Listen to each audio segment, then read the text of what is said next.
Welcome back, everyone, to 1001 Ghost Stories and Tales of the Macabre.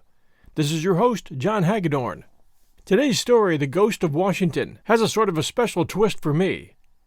The story takes place in Valley Forge Park, which was my stomping ground as a young boy. My family lived on the outskirts of Valley Forge Park. We moved there when I was about 10. My friends and I had free roam of the entire park. We knew every hill and dale in stream, inside and out. We got to know our history. In the wintertime, we were able to see how the soldiers suffered and how they kept that small flame of liberty alive through that very hard winter of 77-78. I hope you enjoyed the story, The Ghost of Washington. And now, The Ghost of Washington. It was early on Christmas morning when John Riley wheeled away from a picturesque little village where he had passed the previous night to continue his cycling tour through eastern Pennsylvania. Today, his intention was to stop at Valley Forge and then to ride up the Schuylkill Valley, visiting in turn the many points of historical interest that lay along his route. Valley Forge, his road map indicated, was but a short distance further on. All around him were the hills and fields and roads over which Washington and his half-starved army had forged and roamed through the trying winter of 1777-78, 126 years ago.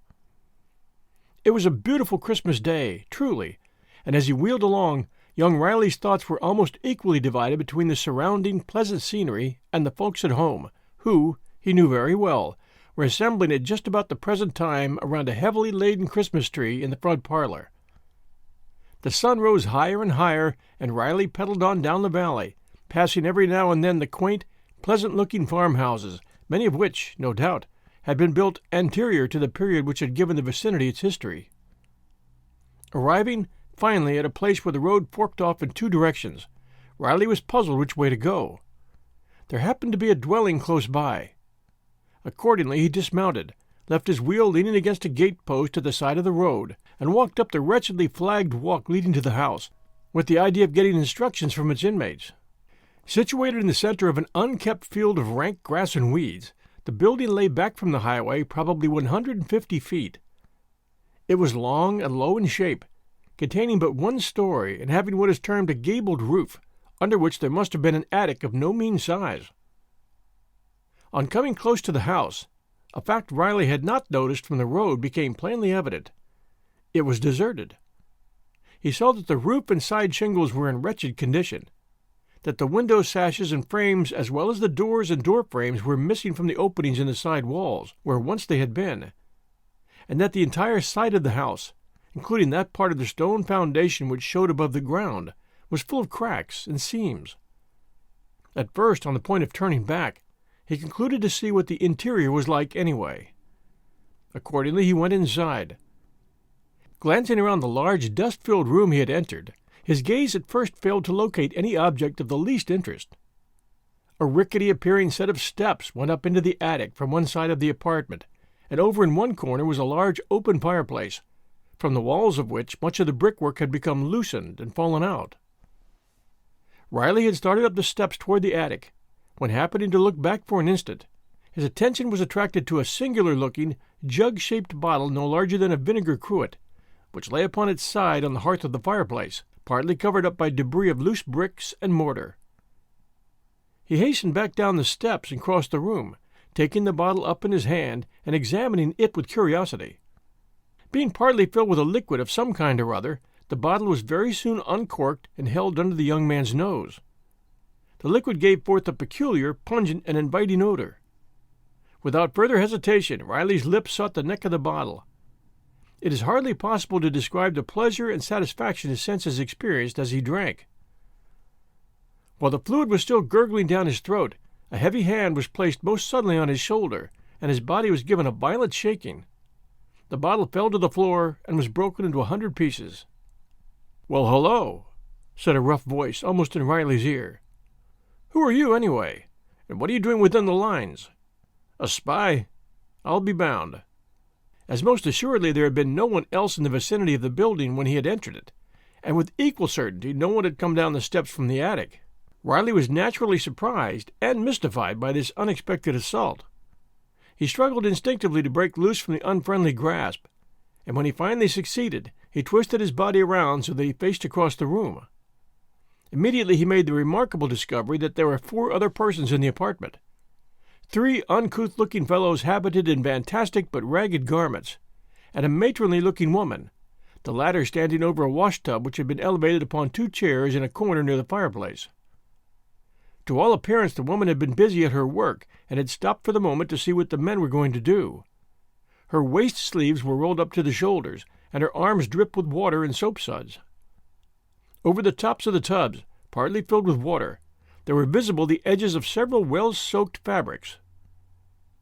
To add to his astonishment, he noticed that in the chimney place, which a moment before was falling apart, but now seemed to be clean and in good condition, a cheerful fire burned, and that above the flames was suspended an iron pot, from which issued a jet of steam.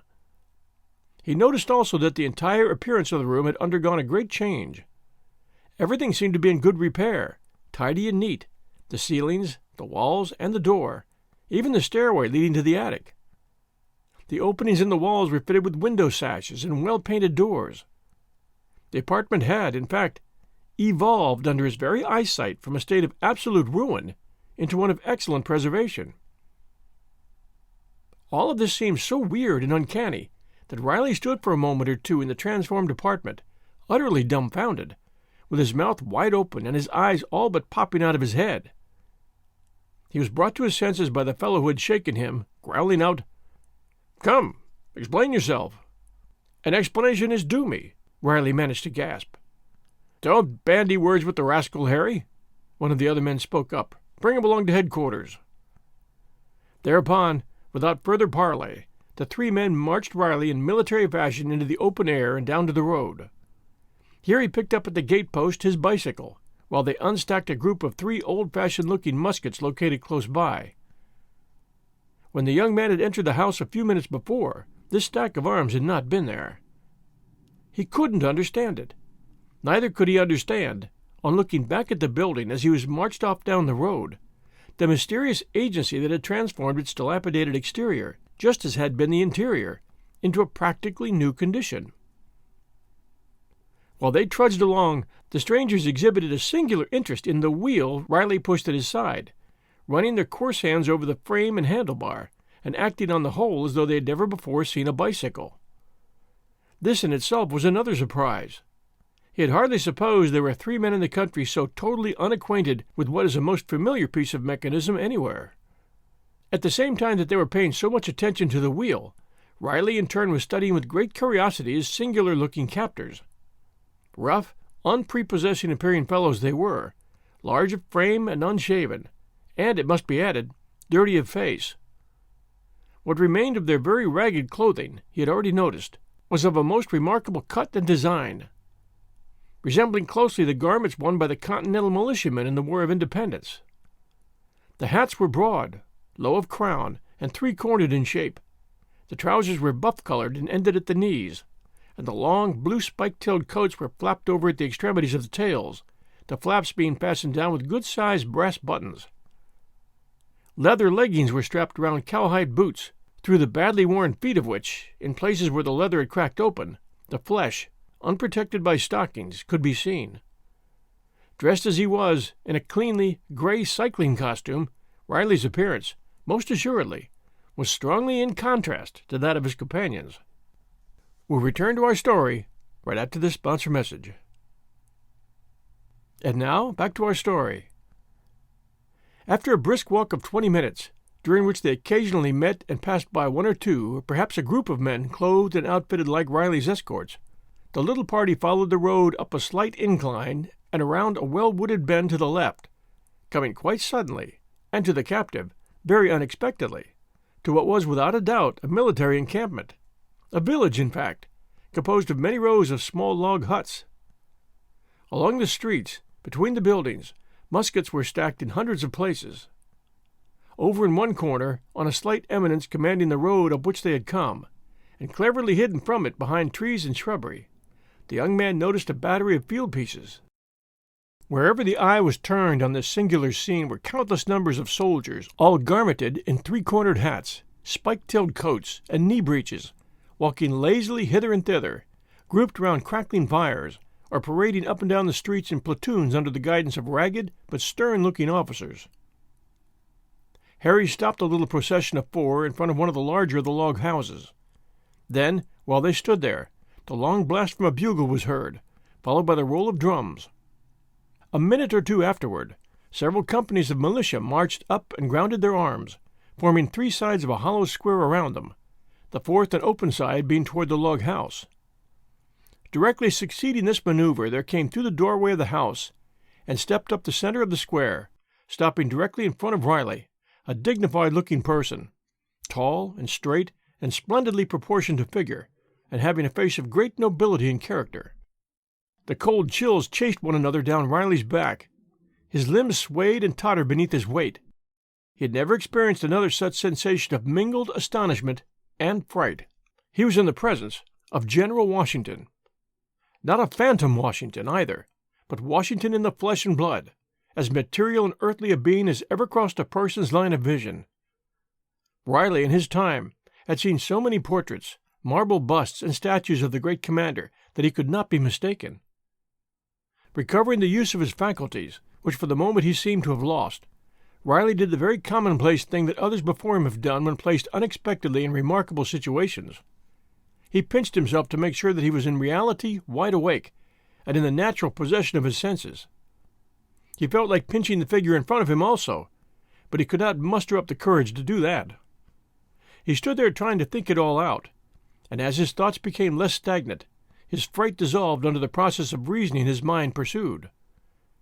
To reason a thing out, even though an explanation can only be obtained by leaving much of the subject unaccounted for, tends to make one bolder and less shaky in the knees. The series of strange incidents which he was experiencing had been inaugurated in the old-fashioned dwelling he had visited after information concerning the roads, and everything had been going along in perfectly normal way up to the very moment when he had taken a drink from the bottle found in the fireplace. But from that time, everything had gone wrongly. Hence the inference that the drinking of the peculiar liquid was accountable in some way or other for his troubles. There was a supernatural agency in the whole thing. That much must be admitted. And whatever that agency was, and however it might be accounted for, it had taken Riley back into a period of time more than 100 years ago, and landed him, body and soul, within the lines of the Patriot forces wintering at Valley Forge. He might have stood there, turning over and over in his mind, pinching himself and muttering, all the morning, had not the newcomer ceased a silent but curious inspection of his person, and asked, "Who are you, sir?" "John Riley, at your pleasure," the young man replied, adding a question on his own account. "And who are you, sir?" Immediately he received a heavy thump on his back from Harry's hard fist. "It's not for you to question the general," the ragged administrator of the blow exclaimed. "And it's not for you to hit me in the back," Riley returned, angrily, giving the blow back with added force. "Here, here," broke in the first questioner. "Fisticuffs under my very nose. No more of this, I command you both." To Harry he added an extra caution. "Your zeal on my behalf will be better appreciated by being less demonstrative. Blows should be struck only on the battlefield." To Riley he said, with a slight smile hovering over his face, "My name is Washington. Perhaps you may have heard of me." To this Riley replied, "I have indeed, and heard you very well spoken of, too." Emboldened by the other's smile, he ventured another question. "I think my reckoning of the day and year is badly at fault. An hour ago I thought the day was Christmas Day. How far out of the way did my calculation take me, sir?" "The day is indeed Christmas Day, and the year is, as you must know, the year of our Lord 1777. Riley again pinched himself. "Why do you bring this man to me?" Washington now inquired, turning to Harry and his companions. "He is a spy, sir," said Harry. "That is a lie," Riley indignantly interpolated. "I've done nothing to warrant any such charge. We found him in the Widow Robin's house, pouring strong liquor down his throat. I had gone inside after information concerning the roads." "Which he was getting from a bottle, sir?" "If drinking from a bottle of necessity constitutes being a spy, I fear our camp is already a hotbed," Washington somewhat sagely remarked, casting his eye around slyly at his officers and men. "Tell me," he went on, with sudden sternness, looking Riley through and through, as though to read his very thoughts, Is the charge true? Do you come from Howe? The charge is not true, sir. I come from no one. I simply am making a tour of pleasure through this part of the country on my bicycle. With the country swarming with men from 2 hostile armies, any kind of a tour, save one of absolute necessity, seems ill-timed. When I set out, I knew nothing about any armies, sir. The fact is, Riley started to make an explanation, but he checked himself on realizing that the telling of any such improbable yarn would only increase the hazardness of his position. Well? Washington questioned in a tone of growing suspicion. I certainly did not know that your army or that any other army was quartered in this vicinity. Riley hesitated for lack of something further to say. You see, he finally added, prompted by a happy idea, I rode my wheel from New York. You may have come from New York, though it is hard to believe you came on this singular-looking machine so great a distance. Where is the horse which drew the vehicle? Riley touched his bicycle. This is the horse, sir, just as it is, the vehicle, he said. The man is crazy, Harry exclaimed. Washington only looked the incredulity he felt, and this time asked a double question. How can the thing be balanced without it be held upright by a pair of shafts from a horse's back? And how is the motive power acquired? For an answer, Riley jumped upon the wheel, and in a considerable speed, and in a haphazard way, paddled round the space within the hollow square of soldiers. Hither and thither he went, at one second nearly wheeling over the toes of the line of astonished, if not frightened, militiamen. At the next, bearing suddenly down on Harry and his companions, and making them dance and jump about almost alertly to avoid a collision. Even the dignified Washington was once or twice put to the necessity of dodging hurriedly aside when his equilibrium was threatened. Riley eventually dismounted, doing so with assumed clumsiness by stopping the wheel at Harry's back and falling over heavily against the soldier. Harry tumbled to the ground, but Riley dexterously landed on his feet. At once he began offering a profusion of apologies. You did that by design, Harry shouted, jumping to his feet. His face was red with anger, and he shook his fist threateningly at the bicyclist. Washington commanded the man to hold his peace. Then to Riley he expressed a great surprise at his performance, and a desire to know more about the bicycle. The young man thereupon described the machine minutely, lifting it into the air and spinning the wheels to illustrate how smoothly they rotated. I can see it's possible to ride the contrivance with rapidity. It has been put together with wonderful ingenuity, Washington said, when Riley had replaced the wheel on the ground. And you, sir, it is but a toy, an officer spoke up. Put our friend on his bundle of tin and race him against one of our horsemen, and he would make a sorry showing. Riley smiled. I bear the gentleman no ill will for his opinion, he said.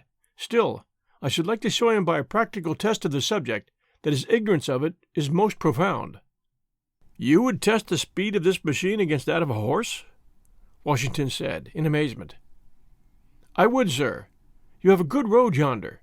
With your permission and a worthy opponent, I would make the test at once. But, sir, the man is a spy, Harry broke in. Would it not be better to throw a rope around his neck and give him his deserts? The charge is by no means proven, Washington replied, nor can it be until a court-martial convenes this afternoon, and I see no reason why we may not in the meantime enjoy the unique contest which has been suggested. It will make a pleasant break in the routine of camp life. A murmur of approval went up from the masses of men by whom they were surrounded. While they had been talking, it seemed as though everybody in the camp not already on the scene had gathered together behind the square of infantry. Then, sir, Harry said with some eagerness, I would like to be the man to ride the horse. There's no better animal than mine anywhere, and I understand his tricks and humors quite well enough to put him to his best pace. I'll confess I've heard you well spoken of as a horseman, Washington said. Be away with you. Saddle and bridle your horse at once. It was the chain of singular circumstances narrated above which brought John Riley into the most remarkable contest of his life. He had entered many bicycle races at one time or other, always with credit to himself and to the club whose colors he wore, and he had every expectation of making a good showing today. Yet a reflection of the weird conditions which had brought about the present contest took away some of his self-possession, when a few minutes later he was marched over to the turnpike and left to his own thoughts, while the officers were pacing out a 1-mile straightaway course down the road. After the measurements had been taken, 2 unbroken lines of soldiers were formed along the entire mile, a most evident precaution against Riley leaving the racecourse at any point to escape across the fields. Washington came up to him again, when the preparations were completed, to shake his hand and whisper a word or two of encouragement in his ear. Having performed these kindly acts, he left to take up a position near the point of finish. The beginning of the course was located close to the battery of half-concealed field pieces. Riley was now conducted to this place. Shortly afterward, Harry appeared on his horse. He leered at the bicyclist contemptuously, and said something of a sarcastic nature partly under his breath when the two lined up, side by side, for the start. To these slights Riley paid no heed. He had a strong belief that when the race was over, there would be left in the mutton-like head of his opponent very little of his present inclination toward the humorous. The soldier's mount was a handsome black mare, 14½ hands high, strong of limbs and at the flanks, and animated by a spirit that kept her prancing around with continuous action. It must be admitted that the man rode very well. He guided the animal with ease and nonchalance when she reared and plunged, and kept her movements confined to an incredibly small piece of ground, considering her abundance of action. "Keep to your own side of the road throughout the race. Keep to your own side of the road throughout the race. I don't want to be collided with by your horse," Riley cautioned, while they were awaiting 2 signals from the starter. To this Harry replied in some derision, "I'll give you a good share of the road at the start, and all of it, and my dust too, afterward." And then the officer who held the pistol fired the first shot. Riley was well satisfied with the conditions under which the race was to be made. The road was wide and level, smooth, hard and straight, and a strong breeze which had sprung up blew squarely against his back. His wheel was geared up to 84 inches. The breeze promised to be a valuable adjunct in pushing it along. Awaiting the second and last signal, Riley glanced down the 2 blue ranks of soldiers which stretched away into hazy lines in the distance and converged at the termination of the course where a flag had been stuck into the ground. The soldiers were at parade rest. Their unceasing movements as they chatted to one another, turning their bodies this way and that, and craning their heads forward to look toward the starting point, and then jerking them back, made the line seem like long, squirming snakes. At the end of the course, a thick bunch of militiamen clogged the road and overspread into the fields. Crack! The signal to be off. Riley shoved aside the fellow who had been holding his wheel upright while astride of it, and pushed down the pedals. The mare's hoofs dug the earth. Her great muscular legs straightened out. She sprang forward with a snort of apparent pleasure, taking the lead at the very start. Riley heard the shout of excitement run along the 2 ranks of soldiers. He saw them waving her arms and hats as he went by. And on ahead through the cloud of dust there was visible the shadow-like outlines of the snorting, galloping horse, whose hoofbeats sounded clear and sharp above the din which came from the sides of the highway. The mare crept farther and farther ahead.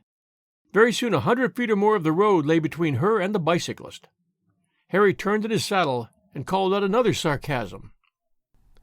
Riley answered it by saying, "I shall pass you very soon. Keep to your own side of the road," not a bit daunted by the way the race had commenced. His head was well down over the handlebars. His back had the shape of the upper portion of an immense egg. Up and down his legs moved, faster and faster and faster yet. He went by the soldiers so rapidly that they only appeared to be 2 streaks of blurry color. Their sharp, rasping shouts sounded like the cracking of musketry. The cloud of dust blew against the bicyclist's head and into his mouth and throat. When he glanced ahead again, he saw with satisfaction that the mare was no longer increasing her lead. It soon became evident that he was slowly cutting down the advantages she had secured. Harry again turned his head shortly afterward, doubtless expecting to find his opponent hopelessly distanced by this time. Instead of this, Riley was alarmingly close upon him. The man ejaculated a sudden oath and lashed his animal furiously. Straining every nerve and sinew, the mare for the moment pushed further ahead. Then her pace slackened a bit, and Riley again crept up to her. Closer and closer to her than before, until his head was abreast of her outstretched tail. Harry was lashing the mare and swearing at her unceasingly now, but she had spurted once and appeared to be incapable of again increasing her speed. In this way they went on for some little distance, Harry using his whip brutally, the mare desperately struggling to attain a greater pace, Riley hanging on with tenacity to her hind flanks and giving up not an inch of ground. A mile is indeed a very short distance when traversed at such a pace. The finishing flag was already but a few hundred feet further on.